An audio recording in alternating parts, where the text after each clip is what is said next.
Hi Fit Fam. Today we're going to talk about a conventional barbell deadlift, so not a sumo, not a trap bar. And we're going to start, this is a 35-pound bar. We do want to start on the lighter side. We're going to hold that barbell right outside the knurling to start. And we are going to practice with an empty barbell, so we're going to pretend that there's plates on the side of this. Our feet are a little bit more narrow than they are for a squat. I'm going to roll my shoulders back, and I'm going to pull this bar actively into my body.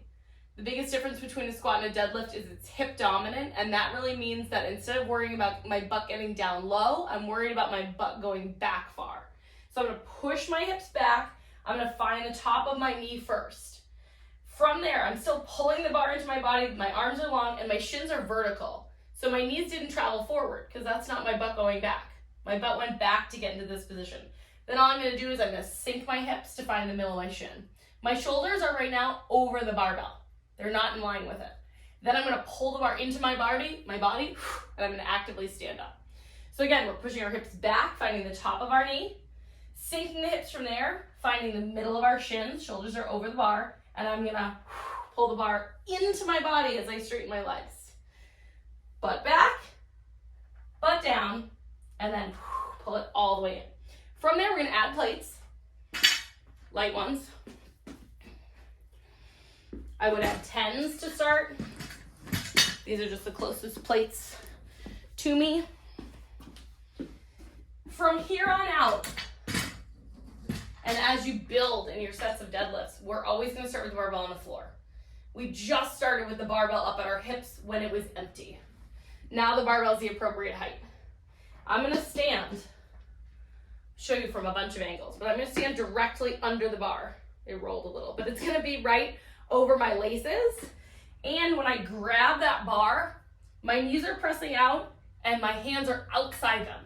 So I never want to be in a position where I have to squeeze my knees to get them between my elbows. So again, I have a little bit of knurling showing. My knees are pressing out. My feet are rather narrow. So my toes are under the bar.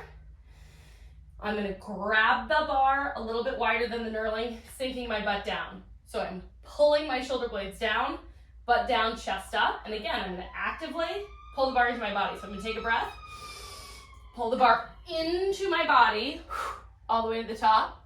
And then I'm going to push my hips back, find the floor. Take that breath, pull the bar into my body all the way up. Exhale, butt back and down. Inhale. And as the bar gets heavier, you can actually exhale as you pull. So inhale. And I might need to exhale the bar on the way up. Push those hips back and find the floor. If you have trouble with the descent, so say we're really good on that pull, nice flat back, bar stays tight into our body, and we just can't quite figure out how to keep our back flat, I need you to reset every single rep. So I'm going to drop that butt, lift the chest. By pulling the bar into my body and that being my focus, I make sure I have a straight up and down bar path. The bar shouldn't be traveling forward and back as it ascends and descends. If we are not pushing our butt back and these shins are not vertical, we're allowing those knees to travel forward as we descend, which I'll show you what that looks like. We're going to have to travel around our knees, and that is a no-go.